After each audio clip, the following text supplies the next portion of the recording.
मुझे से पूछना था कि मैंने सुना है one of my Muslim friends से कि आफ्टर डेथ सारे मुस्लिम्स जो है वो हेवन में जाते हैं and whoever is non-Muslim will go to hell. So I wanted a clarification on this point कि हर एक की आफ्टर डेथ जो डिसाइड होता है वो अपने कर्म पर होता है. तो मुझे इस बात के ऊपर क्लैरिफिकेशन चाहिए थे कि why all Muslim will go to heaven and non-Muslim will go to hell. If at all we do good deeds, like if non-Muslim also does good deeds, why they will go to hell? बहन ने अच्छा सवाल पूछा है कि उनकी एक सहेली ने कहा कि मुसलमान आखिरत में जन्नत में जाएंगे, गैर मुस्लिम दोजख में जाएंगे. मुस्लिम मतलब वो जो अमन हासिल करता है, अल्लाह सुब्हानहू व तआला के अहकामात के मुताबिक चलता है, कुरान और सही हदीस पे अमल करता है, उसे कहते हैं सही मुस्लिम. ये बिल्कुल सही है कि जो अमली तौर पे सही मुसलमान है वो इंशाअल्लाह जन्नत में जाएगा. लेकिन आपका सवाल था कि जो गैर मुस्लिम अच्छे अमाल करते हैं वो क्यों नहीं जन्नत में जाएंगे. बहन, जन्नत में जाने के लिए 4 शराइत है. जब मैं मेरा 10th स्टैंडर्ड पास किया, मैं सेंट पीटर्स स्कूल से फारिग हूं. जब मैं ICSE में था 10वीं में, मेरे एग्जामिनेशन में 6 कंपलसरी सब्जेक्ट्स थे. English, mathematics, science, geography, history, Hindi. 6 subjects compulsory.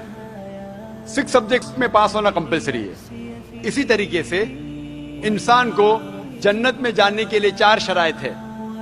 ये लिखा है सूरह अल असर में, सूरा नंबर 103, आयत नंबर 1, 2, 3, जिसमें अल्लाह ताला फरमाते वल अस्र इन्नल इंसान लफी खुस्र इल्ला लज़ीना आमनू व अमिलु सॉलिहाती व तवासौ बिल हक़ व तवासौ बिस सब्र. अल्लाह सुब्हानहू व तआला कसम खा रहे हैं वक्त की, असर की. बेशक इंसान खसारे में है. सिर्फ वो लोग जो 4 चीज में सफलता पाते हैं वो लोग खसारे में नहीं हैं. और ये 4 चीजें ईमान, अमल सॉलिहात, व तवासौ बिल हक़ व तवासौ बिस सब्र. जिस तरीके से मुझे 10th स्टैंडर्ड पास करने के लिए 6 सब्जेक्ट्स में पास होना कंपलसरी है.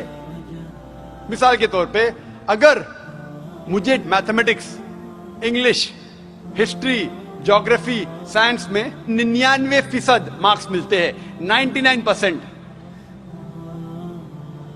और हिंदी में सिर्फ मुझे 10% मिलते हैं, एंड पासिंग मार्क्स इज 40%.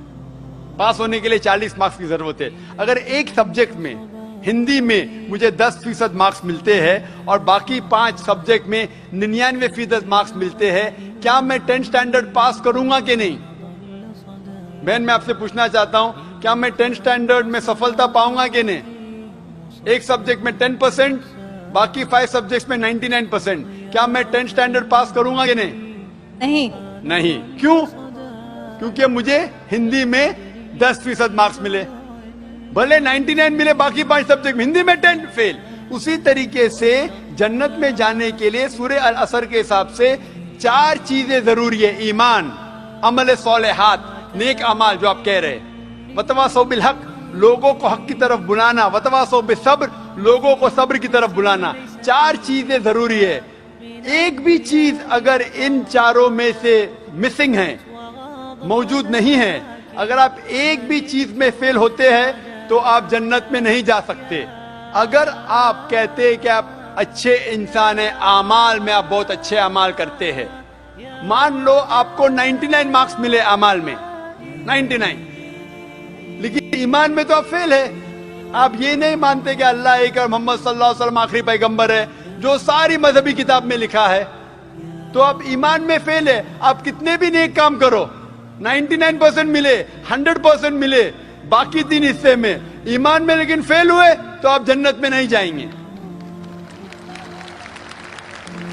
इसी तरीके से अगर कोई इंसान नाम का मुसलमान है, नाम का मुसलमान है, अच्छे अमाल नहीं करता है, नेक अमाल नहीं करता है, वतवासौ बिल हक, दावत नहीं देता है, लोग को हक के राह पे नहीं बुलाता है, या लोग को सबर की तरफ नहीं बुलाता है, सिर्फ नाम का मुसलमान है, मोहम्मद, सुल्तान, जाकिर, अब्दुल्ला, तो वो जन्नत में नहीं जाएगा.